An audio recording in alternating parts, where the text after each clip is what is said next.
applause and handshakes for our Vietnam veterans. That made me feel proud. We've waited over 50 years for something like that to happen.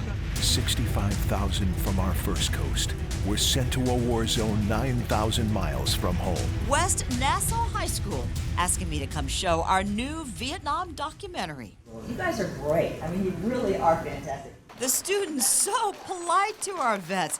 And yes, our documentary is blunt. Take the tunnel rats. When I went into basic training, they looked at me and the guy said, yeah, you're gonna be a tunnel rat. I thought they were joking. I didn't know what a tunnel rat was. And they'd set booby traps, snakes, two-step Charlies. If you get bit by this snake, by the time you do your second step, you're dead. Some students didn't even realize what their family members did in Vietnam. She got real emotional about that part. I got emotional because my great uncle was a tunnel rat, and I found out during the video, and just like the fact that they had to all the stuff they go had to through all that, and the snake, if it bit them, then they were dead within like seconds, and all that. I don't know. It touched me. Have you ever talked to your uncle about it? No, he doesn't open up about it. We were told when we were younger not to ask about the war because he has PTSD and stuff from it. And Agent Orange. Soldiers sprayed it from riverboats and dropped it on forests from the sky, and no one could hide from it.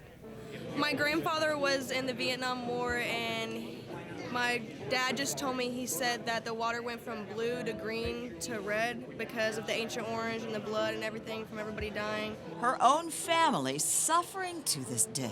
He can't walk. People have to lift him up to be able to do anything because he only has one leg because he lost it from the war, and it's just, yeah.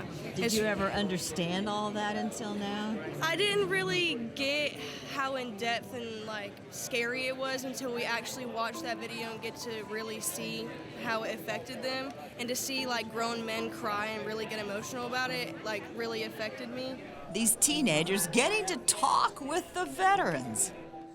We weren't sure why we were there, most of us. I mean, we were scared to death. We didn't. The students appreciating the raw honesty. Their principal, Dan Snyder. It's a lot different from learning something from a book. An experience these students can remember a long time.